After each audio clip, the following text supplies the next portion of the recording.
अस्सलाम वालेकुम everyone, I hope कि आप सब खैरियत से होंगे। आज मैं आपके साथ बहुत ही ज़बरदस्त रेसिपी शेयर करने जा रही हूँ जो हम बनाएंगे सिर्फ एक अंडे के साथ। स्पंज केक बनाएंगे, वो भी एक अंडे के साथ बनाएंगे। बहुत सॉफ्ट बनेगा और आपके तमाम इसमें प्रॉब्लम मैं आपके सॉल्व कर दूंगी। तो चलें इसको स्टार्ट करते हैं। 250 ग्राम मैंने मैदा ले लिया था, इसमें मैं 250 ग्राम ही शुगर का इस्तेमाल करूंगी और साथ में 1 टीस्पून लेवल मैंने बेकिंग पाउडर यूज़ कर लिया था और हाफ टी स्पून वो भी लेवल करके मैंने बेकिंग सोडा यूज़ किया था। आपने तमाम चीज़ें लेवल करके यूज़ करनी है, उससे ये होगा कि आपकी मेजरमेंट्स में आपको प्रॉब्लम नहीं होगी। तमाम चीज़ें हम अच्छे से छान लेंगे। आप देख सकते हैं मैंने तमाम इसको छान लिया था और जो छोटे छोटे ग्रेन्यूल्स रह गए थे उसको मैंने दोबारा से अच्छे से ग्राइंड करके वो भी शामिल कर लिया था। एक अंडा इसमें जाएगा।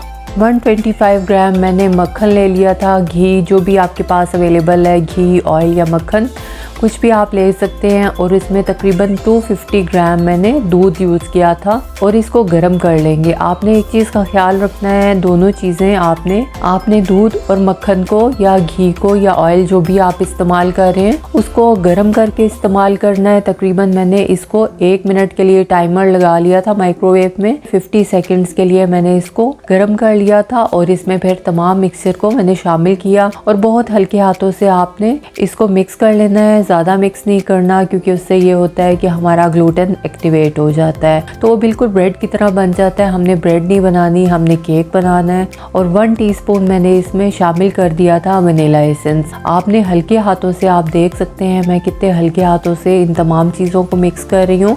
हल्के हाथों से आपने मिक्स करने के बाद जो ग्रीस किया हुआ पैन होगा जिसमें भी हमने ये तमाम बैटर डालना है वो पहले से आपने रेडी कर लेना है। मैंने 8 इंच का पैन पहले से रेडी कर लिया था, उसको बटर पेपर लगा के ग्रीस करके मैंने पहले से रेडी कर लिया था। इस वक्त मैं उसमें तमाम बैटर को डालूंगी और प्री हीटेड ओवन में मैं इसको रख दूंगी 30 to 35 मिनट्स के लिए। 170 डिग्री पे मैंने पहले से प्री हीट कर लिया था। 30 to 35 मिनट्स के लिए मैं इसको बेक करूंगी और उसके बाद मैं आपको दिखाती हूँ इसका रिज़ल्ट आफ्टर बेकिंग कि ये कितने अच्छे से बेक हो गया था।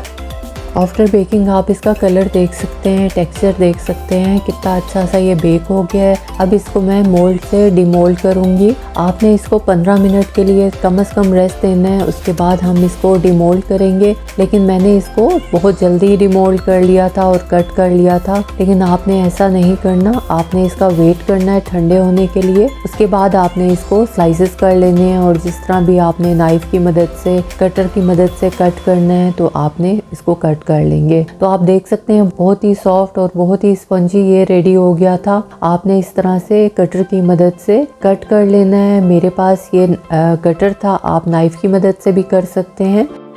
तो ये एक बहुत आइडियल केक है। आप देख सकते हैं इसका जाल कितना अच्छा आ गया था और बहुत ही सॉफ्ट ये बन के रेडी हो गया था। ये एक परफेक्ट केक होता है जो हमें चाहिए होता है आइसिंग के लिए। तो इसकी मैं डेकोरेशन आपको नेक्स्ट वीडियो में शेयर करूंगी, स्टेप बाय स्टेप मैंने ये किस तरह से डेकोरेट किया। अगर आपको मेरी रेसिपी अच्छी लगी तो लाइक कर दीजिएगा और कमेंट बॉक्स में अपनी राय का ज़रूर इजहार कीजिएगा कि आपको मेरी बनाई हुई रेसिपी कैसी लगी। Thank you so much for watching. Have a great day. अल्लाह हाफिज़।